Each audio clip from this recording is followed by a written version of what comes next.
السلام عليكم ورحمة الله وبركاته. ازيكم يا احلى متابعين؟ النهاردة ان شاء الله فيديو جديد.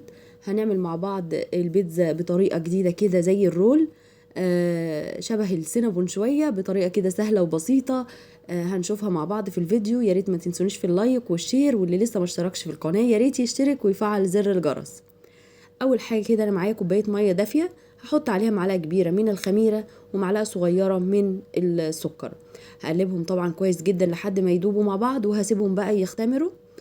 بعد ما اختمروا كده وطلعوا معايا بقى كوبايتين ونص من الدقيق نخليهم. طبعا هحط رشه الملح، وكمان 3 معالق كبار من اللبن. تقدري تستغني عنه لو مش متاح يعني. وحطيت ربع كوبايه من الزيت، وهبتدي اعجنها كويس جدا حوالي من 5 ل7 دقايق لحد ما تبقى معايا عجينه لينه كده. هسيبها بقى تخمر لمده ساعه، وبعد كده هنبتدي نفردها على شكل مستطيل زي ما هتشوفوا معايا كده. احاول على قد ما اقدر ان انا هخليها شكل مستطيل عشان ما تهدرش معايا في التقطيع وانا بقطعها في الاخر. واحاول طبعا ما رققهاش خالص علشان وانا بلفها ما تتقطعش معايا.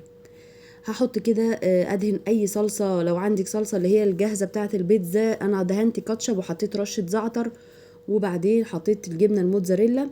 اي حشوه عندك تحبي تحطيها حطيها براحتك خالص.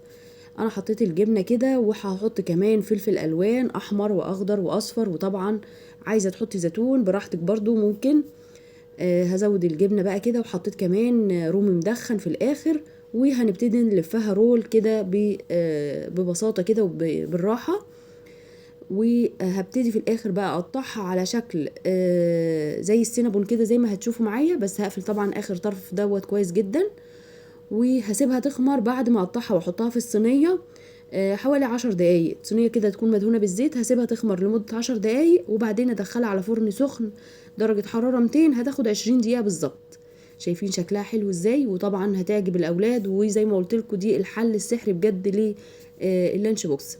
تقدري طبعا تعمليها كده من بالليل، او تعمليها وتشيليها في الفريزر، تطلعيها على الميكرويف او على الاير فراير وتديها لهم.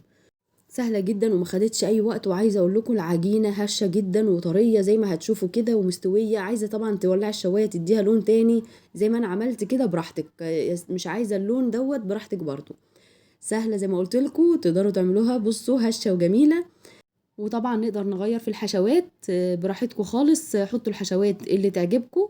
وبكده يكون الفيديو بتاعي خلص. ما تنسونيش بقى في اللايك والشير والاشتراك في القناة اللي لسه ما اشتركش في القناة، ويا ريت تفعلوا زر الجرس عشان يوصل لكم مني كل جديد. والسلام عليكم ورحمة الله وبركاته.